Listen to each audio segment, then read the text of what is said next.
வணக்கத்துடன் இது இன்பா டாக்ஸ். அதாவது இலங்கை இப்போ அரசியல் ரீதியான களத்தில் எப்படி இருக்கிறது என்பதை விட இலங்கையின் இப்பொழுது அந்த இயற்கை நிலை எப்படி இருக்கிறது, இது ஒரு பெரிய கேள்வியாக இருக்கிறது. இப்போ பார்த்திங்கன்னா தமிழகத்தில் வானிலை ஆய்வாளர்கள் சில தகவல்களை கொடுத்து கொண்டிருக்கின்றார்கள். 15 மாவட்டங்களில் கனமழை பெய்வதற்கான வாய்ப்புகள் இருக்கிறது என்ற செய்தியை அவர்கள் சொல்லி கொண்டிருக்கிறார்கள். ஆனால் இலங்கையை பொறுத்த மட்டில் ஒரு அதிர்ச்சியான தகவல், பல இடங்களில் ரெட் அலர்ட் கொடுக்கப்பட்டிருக்கிறது என்ற செய்திகள் வருகின்றன.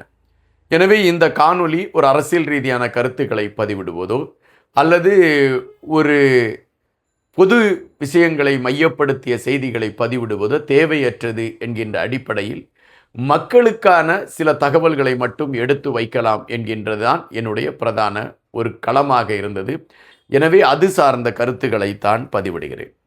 ஊடகங்களில் இப்பொழுது பார்த்தீர்கள் என்றால் அவர்கள் நேரம் குறிப்பிட்டு அந்த சீதோஷ நிலை எப்படி இருக்கும் என்பதை மையப்படுத்திய கருத்துக்களை பதிவிட்டு கொண்டிருக்கின்றார்கள். தற்பொழுது பல பள்ளிக்கூடங்களுக்கு விடுமுறை அளித்து விட்டது அரசு.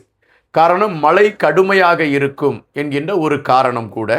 அதுபோல முன்பு ஒரு மண் சரிவுகள் நடந்தது. அப்படி ஒரு மண் சரிவுகள் நடந்துவிட்டால் சிறு குழந்தைகள் நிறைய பாதிக்கப்படக்கூடிய ஒரு களமாக அமைந்துவிடும். எனவே பள்ளிக்கூடங்களுக்கு நாம் விடுமுறை கொடுத்து விடுவோம் என்கின்ற அடிப்படையில் விடுமுறைகள் வழங்கப்பட்டிருக்கிறது பல இடங்களில். அப்படி என்றால் இலங்கையின் இயற்கை சீற்றம் வேறொரு கோணத்தில் இருப்பதற்கான வாய்ப்புகள் இருக்கிறதா என்கின்ற ஒரு கேள்வி எழும்புகின்றன. எப்பொழுதுமே நாம் இயற்கையை மிக லகுவாக கணக்கிட முடியாது. தற்பொழுது நேற்று நண்பர்கள் தினம் கொண்டாடினார்கள். இந்த நண்பர்கள் தினம் கொண்டாடுவதற்காக ஒரு 7 நண்பர்கள் ஒன்றிணைந்து விசாகப்பட்டினத்தில் அவர்கள் ஒரு கடற்கரையோரமாக நின்று கடலை ரசித்து கொண்டிருக்கிறார்கள். ஒரு பாறையின் மீது நின்று திடீரென்று அலை அடிக்கிறது. அவர்கள் அந்த அலையை பார்த்து கொண்டிருக்கின்றார்கள். அலை அடித்து வந்து கொண்டிருக்கின்றது. திடீரென்று பார்த்தால் அந்த அலை இந்த பக்கத்தில் வேகமாக இங்கு இருக்கக்கூடிய அந்த கல்லின் மீது அலை அடித்து அது ஒரு உயர்ந்த அலையாக மேலெழும்புகிறது. மேலெழும்பி அந்த அலையை ரசித்து கொண்டிருந்த அந்த 7 பேரையுமே அது சுருட்டி கொண்டு சென்று விடுகிறது. இதில் 5 பேர்கள் காப்பாற்றப்பட்டார்கள், 2 பேர்கள் மரணத்தை தழுவி விட்டார்கள். அந்த நண்பர்கள் தினம் அவர்களுக்கு சோக தினமாக மாறிவிட்டது. அதுதான் உண்மை. இயற்கை எப்பொழுது தன்னுடைய நிறத்தை மாற்றும் என்பது யாரும் அறியாத ஒன்று. அதன் காரணமாகத்தான் இப்பொழுது அதற்கான தயார் நிலைகள் எடுக்கப்பட்டு கொண்டு இருக்கின்றன. தற்பொழுது அரசு சில அறிவிப்புகளை வெளியிட்டிருக்கிறது. என்ன அறிவிப்புகளை வெளியிட்டிருக்கிறது என்று சொல்வீர்கள் என்றால் அச்சம் தரக்கூடிய அறிவிப்பு தான். அதை நாம் அச்சமாக பார்க்கக்கூடாது. நாம் நம்மளுடைய முன்னெச்சரிக்கைக்கு இது ஒரு களமாகத்தான் எடுத்துக்கொள்ள வேண்டும். அரசு என்னென்ன அச்சுறுத்தலை சொல்லியிருக்கிறது என்றால், கனமழை பெய்வதற்கான வாய்ப்பு இருக்கிறது. அந்த கனமழை பெய்கின்ற அந்த சூழலில் வெள்ளம் பெருக்கெடுத்து ஓடுவதற்கான ஒரு களம் அமையும்.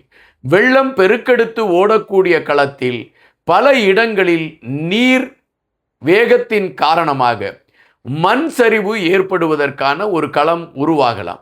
எனவே பல இடங்களில் மக்கள் அவசர தேவைக்கான பொருட்களை நீங்கள் தயாராக வைத்து கொள்ளுங்கள். மண் அதிகமாக, அதாவது உயரமான பகுதிகளுக்கு கீழ்ப்பகுதியில் உங்களுடைய வீடுகள் இருந்தால் அவைகளிலிருந்து நீங்கள் வெளியேறி விடுங்கள் என்று எச்சரிக்கை கொடுத்திருக்கிறது அரசு. இது குறித்து வானிலை ஆய்வு அறிக்கை என்ன சொல்கிறது என்ற கேள்வி எழும்புகின்றன. காரணம், அரசை பொறுத்த மட்டில் நாம் ஒரு முதன்மையான ஒரு செய்தியை எடுத்து வைக்கலாம் என்கின்ற களத்தில் இதை குறித்து கொஞ்சம் மக்களுக்கு ஒரு எச்சரிக்கை கொடுக்க வேண்டும் என்கின்ற அடிப்படையில் சற்று அதிகப்படியாக சொல்லியிருக்கலாமா என்கின்ற கேள்விகளோடு அந்த வானிலை ஆய்வாளர்கள் என்ன செய்திகளை சொல்லியிருக்கிறார்கள் என்று பார்க்கின்ற பொழுது ஏறக்குறைய வானிலை ஆய்வாளர்கள் அச்சம் தரக்கூடிய எச்சரிக்கை தான் எடுத்து வைத்திருக்கிறார்கள். தேவையில்லாமல் நீங்கள் வெளியே வராதீர்கள், உங்களுடைய உடைமைகள் அழிந்து போகிறது என்கின்ற கவலையோடு நீங்கள் உங்கள் உயிருக்கு அச்சுறுத்தலான பகுதிகளில் நீங்கள் தங்கி விடாதீர்கள். சிறு குழந்தைகளை தாழ்வான இடங்களில் வைத்து விடாதீர்கள். வெள்ளம் பெருக்கெடுத்து ஓடக்கூடிய எந்த பகுதிகளிலும் நின்று கொண்டு வேடிக்கை பார்க்கக்கூடிய களங்களை எடுத்து விடாதீர்கள். மிக மிக தீவிரமான மழை பெய்வதற்கான ஒரு வாய்ப்பு இருக்கிறது என்ற செய்தியை அந்த வானிலையை சார்ந்தவர்கள் எடுத்து வைத்திருக்கிறார்கள். அப்படி என்றால் அரசு சொல்லக்கூடிய செய்தி உண்மையானதாகத்தான் இருக்கிறது என்பதை வானிலை இப்பொழுது ஆய்வாளர்கள் இப்பொழுது உறுதிப்படுத்தி இருக்கிறார்கள். இது ஒருபுறம் இருக்கக்கூடிய சூழலில் இன்னொரு அச்சம் உருவாகி இருக்கிறது அரசு சார்பில்தான். அரசு பல இடங்களில் நீர் தேக்கங்கள் இருக்கிறது. அந்த நீர் தேக்கங்களிலே இப்பொழுது நீர்வரத்து அதிகமாகிவிட்டது.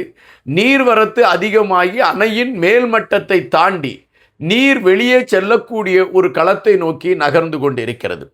இப்படிப்பட்ட சூழலில் நாம் அமைதி காத்து விட்டால் பக்கத்தில் இருக்கக்கூடிய பல கிராமங்களை அது அழித்துவிடும். எனவே இப்பொழுது மதகுகளை திறந்து விட வேண்டிய ஒரு இக்கட்டான சூழல் இருக்கிறது. எனவே மதகுகள் திறந்து விடுகின்ற அந்த சூழலில் வெள்ளம் காற்றாட்டு வெள்ளம் போல அடித்து பாயக்கூடிய ஒரு களத்தை எடுக்கும். எனவே அதன் அருகாமையில் இருக்கக்கூடிய வீடுகள் கிராமங்களுக்குள் அந்த வெள்ளம் பாய்ந்து செல்வதற்கான ஒரு வாய்ப்பு இருக்கிறது. எனவே அருகாமையில் இருக்கக்கூடிய மக்கள் தங்களை பாதுகாத்து கொள்ள வேண்டும் என்கின்ற எச்சரிக்கையையும் இப்பொழுது எடுத்து வைக்கப்படுகிறது. அவர்கள் அதற்கான குறிப்புகளையும் வெளியிட்டு கொண்டிருக்கின்றார்கள். எந்த அணை திறக்கப்படுகிறது, அதனால் எந்தெந்த பகுதிகளுக்கு பாதிப்பு ஏற்படுவதற்கான களங்கள் இருக்கிறது, அந்தந்த பகுதிகளை சார்ந்தவர்கள் தங்களை எப்படி பாதுகாத்து கொள்ள வேண்டும் என்கின்ற எச்சரிக்கையை இப்பொழுது அரசு சார்பில் எடுத்து வைக்கப்படுகிறது. அதுபோல அரசு சார்பில் தற்பொழுது பல பாதுகாப்பு நடவடிக்கைகள் எடுக்கப்பட்டு கொண்டிருக்கிறது என்ற செய்திகள் வருகிறது. பெரும் வெள்ளம் வந்து பல அழிவுகள் ஏற்பட்டால் மக்களுக்கு உணவு கிடைப்பது மிகப்பெரிய சிக்கலாக மாறிவிடக் கூடாது என்பதற்காக உணவு தயாரிப்பதற்கான கூடாரங்கள் உருவாக்கப்பட்டிருக்கிறது என்றும் உயர்வான இடங்களில், அதுபோல மக்களை தங்க வைப்பதற்கான களங்கள் எடுக்கப்பட்டிருக்கிறது என்றும், மருத்துவம் சார்ந்த நடவடிக்கைகள் உறுதிப்படுத்தப்பட்டிருக்கிறது என்றும், பேரிடர் காலங்களில் களத்தில் நின்று போராடி மக்களை காப்பாற்றக்கூடிய அந்த குழுக்கள் தயார் நிலையில் வைக்கப்பட்டிருக்கிறது என்கின்ற செய்திகளையும் அரசு சார்பில் உறுதிப்படுத்தப்பட்டிருக்கிறது. மக்களுக்கு நம்முடைய இந்த வலையொலி சார்பில் நாம் எடுத்து வைக்கக்கூடிய கருத்துகள் ஒன்றுதான்.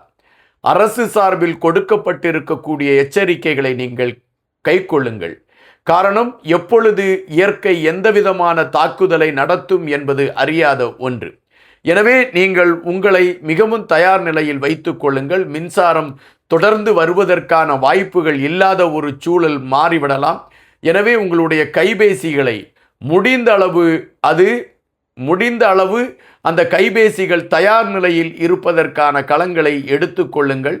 அந்த மழையின் சீற்றம் மிக தீவிரமாக இருக்கும் என்பதை மீண்டும் மீண்டும் அரசு சார்பில் செய்திகள் உறுதிப்படுத்தி கொண்டிருக்கின்றன. அவ்வப்போது ஊடகங்கள் அல்லது செய்தி நிறுவனங்கள் கொடுக்கக்கூடிய தகவல்களை பெற்றுக்கொள்ளுங்கள்.